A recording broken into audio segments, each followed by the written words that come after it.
அவையோருக்கும் சபையோருக்கும்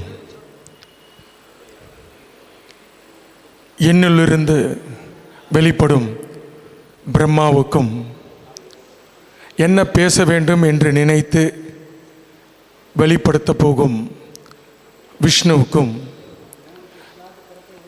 நான் என்ற ஈஸ்வரனுக்கும் ஆத்ம நமஸ்காரம். அப்புறம் வேலூர் வெங்கடாபுரத்தில் நான்முகன் பிரம்மாவுக்கு நான்முகனா ஐந்து முகனான்னு ஒரு சமாச்சாரத்தை எடுத்து பேசி அதை நம்ம ஏஜி பழனி அண்ணாவோட சத்வாச்சாரிய நிலையத்தில் அது முடித்தோம். அதோட அங்கே முடிக்காததை யூடியூப்பில் போட்டு அப்டேட் பண்ணியிருக்கேன். அதுக்கப்புறம் சமீபத்தில் போன மாதத்தில் நடந்த திருவேலங்காடு மனமே குரு தியான மையத்தில் திருவேலங்காடோட நாயகி தாயார் காரைக்கால் அம்மையாரோட விஷயத்தை அங்கே பேச வேண்டிய ஒரு சூழ்நிலை ஏற்பட்டது. அதை நம்ம எடுத்து சொன்னோம். அது காரைக்கால் அம்மையார்னு ஒரு படம் இருக்குது, போய் பார்த்துருங்க. இங்கே பேச நேரம் இல்லை. அந்த படத்தில் இருக்கிறது எல்லாமே பக்தி மார்க்கம். அதிலிருந்து சில விஷயங்கள் நாம் எதெல்லாம் ஒவ்வொரு சித்தவித்தை மட்டும் இல்லை, எல்லா பயிற்சியாளர்களும் தெரிஞ்சுக்க வேண்டிய ஒரு அற்புதமான கதை அது. அந்த கதை தான் மறைக்கப்பட்டிருக்கு, மாற்றப்பட்டிருக்கு. நம்ம ஊரில் அந்த தாயை வணங்குறது இல்லை. ஆனால் கம்போடியா நாட்டிலையும் திபெத், தாய்வான் போன்ற நாட்டில் அந்த தாயை வணங்குறாங்க. நம்ம ஊரில் ஏன் அந்த தாயை வணங்க வேண்டான்னு சொல்கிறதுக்கும் ஒரு காரணகாரியமான சில சமாச்சாரங்கள் இருக்குது. எவ்வளோ பேசுகிறனும் பேசுகிறேன். மீதி சமாச்சாரத்தை வருகின்ற ஆகஸ்ட் 30, 31 ஞாயிற்றுக்கிழமை சாயங்காலமும் திங்கட்கிழமை காலையில்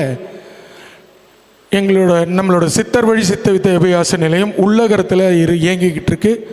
அதில் எனக்கு சாமியை காட்டி கொடுத்த எனது ஆசான் பிரம்மஸ்ரீ முரளி அண்ணா அவருடைய ஜீவ ஐக்கிய விழா 7ஆம் ஆண்டு விழாவை அங்கே பண்ணுறோம். இதை விழாவாக பண்ணி அதில் இருக்க சூட்சமத்தை சித்த வித்தை அபியாசிகளுக்கு சொல்லணுன்றதுனால வேதாத்திரியமும் சித்த வித்தையும் வேறுபட்டுள்ளதா ஒன்றுபட்டுள்ளதா, இந்த விஷயம் காரைக்கால் அம்மையார் கதைக்கும் அதுக்கும் ஒத்தி இருக்கு. சாமி சித்தவத்தில் சொல்கிறது, எது அறிவா இருக்க வேண்டுமோ அது அறிவா இல்லை. அறிவா இல்லைன்னா அறிந்திருக்கவில்லைன்னு அர்த்தம். அப்போது ஆறிருள் உய்த்து விடும். இதெல்லாமே இப்போ நான் பேச போகிறது எல்லாமே மூட நம்பிக்கைன்னு சொல்லி ஆராயாமல் நம்ம எல்லாம் அதை மூடி வச்சிட்டோம். இதை உயர்தர யோக மார்க்கத்தில் சொல்லணும் அப்படின்னா இருள் அப்படின்னா என்ன அர்த்தம்? அதுக்கும் இந்த காரைக்கால் அம்மையார் விஷயத்துக்கும் சம்பந்தம் இருக்குது. ஆனால் வரலாறு என்ன சொல்லுது?